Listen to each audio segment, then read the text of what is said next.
कौशाम्बी बौद्ध धर्म के 6 प्रमुख स्थलों में से एक महत्वपूर्ण स्थल, भारतीय इतिहास के एक महत्वपूर्ण स्थल के रूप में यह हजारों साल से इतिहास को अपने भीतर समाया हुआ है। यहाँ पर सम्राट अशोक ने 2 स्तंभ गड़वाए थे। एक स्तंभ आप आज इस अवस्था में देख रहे हैं और एक स्तंभ को यहाँ से मुगल काल में प्रयागराज में जो किला है उसमें स्थानांतरित किया गया था। यह पूरा क्षेत्र एक किलेबंदी के रूप में विकसित किया गया था। यह क्षेत्र नीचे के क्षेत्र से लगभग 50 से 60 फीट, 70 फीट, 100 फीट तक ऊंचा पाया जाता है। इस पूरे क्षेत्र में आवासीय रूप से इस प्रकार से क्षेत्र विकसित किया गया था कि बौद्ध धर्म का यहाँ पर एक विकास हुआ और कहा जाता है कि पुराणों के अनुसार कि हस्तिनापुर से जो राजधानी थी कौशाम्बी स्थानांतरित की गई थी। यह क्षेत्र आज अपने आप में इतिहास को समेटा हुआ है। उत्खनन स्थल के रूप में यह प्रसिद्ध है। देखिए जो प्रमुख उत्खनन हुए हैं यहाँ पर, उनमें से आपके सामने आज मैं दिखा रहा हूँ। यह उत्खनन, यह उस समय का निर्माण का कुछ अवशेष है जो ज़मीन में अभी तक मिला हुआ है, प्राप्त है।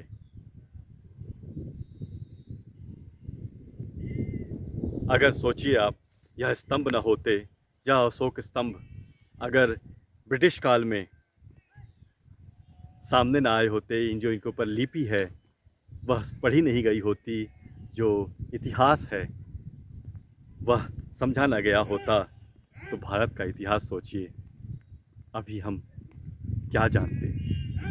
कहीं न कहीं सम्राट अशोक ने, महात्मा बुद्ध ने अपने इस भारत भूमि को एक नई ऊंचाई प्रदान की।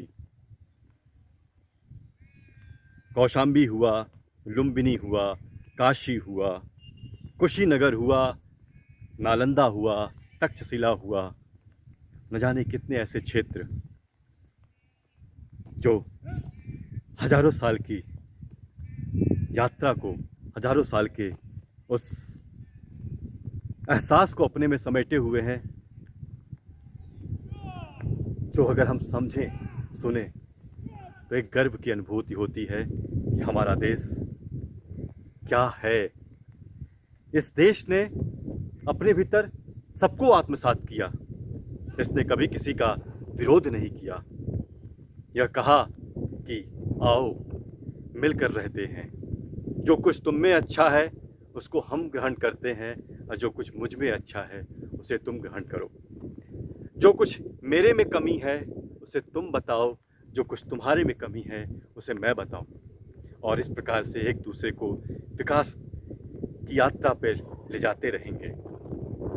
आज यह क्षेत्र, कौशाम्बी का यह क्षेत्र एक पर्यटक स्थल के रूप में, इतिहास को देखने के रूप में ज़रूर देखिए, ज़रूर समझिए।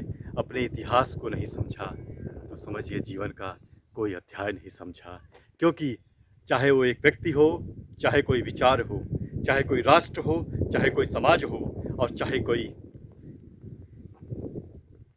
समय हो, हर एक चीज़ का अपना एक इतिहास है। और जब हम इतिहास को समझते हैं तो शायद कहीं न कहीं अपनी चेतना को समझते हैं, अपने अतीत को समझते हैं, अपने उस दौर को समझते हैं जिनसे होकर के गुजरे हैं और आज एक मानव के रूप में पूरे विश्व में विराजमान हैं। और हम जो चाह सकते हैं वो कर सकते हैं, ऐसी शक्ति अपने भीतर महसूस करते हैं। तो मैं आप सबसे एक गुजारिश करूँगा, निवेदन करूँगा कि जब कभी आपको समय मिले कौशाम्बी के इस क्षेत्र में ज़रूर आइए, जो आपका है, अपना है, क्योंकि आप इसी इतिहास की देन हैं। इसी इतिहास से आपका विकास हुआ है, इसी इतिहास में अपना समय गुजरा है। जय हिंद।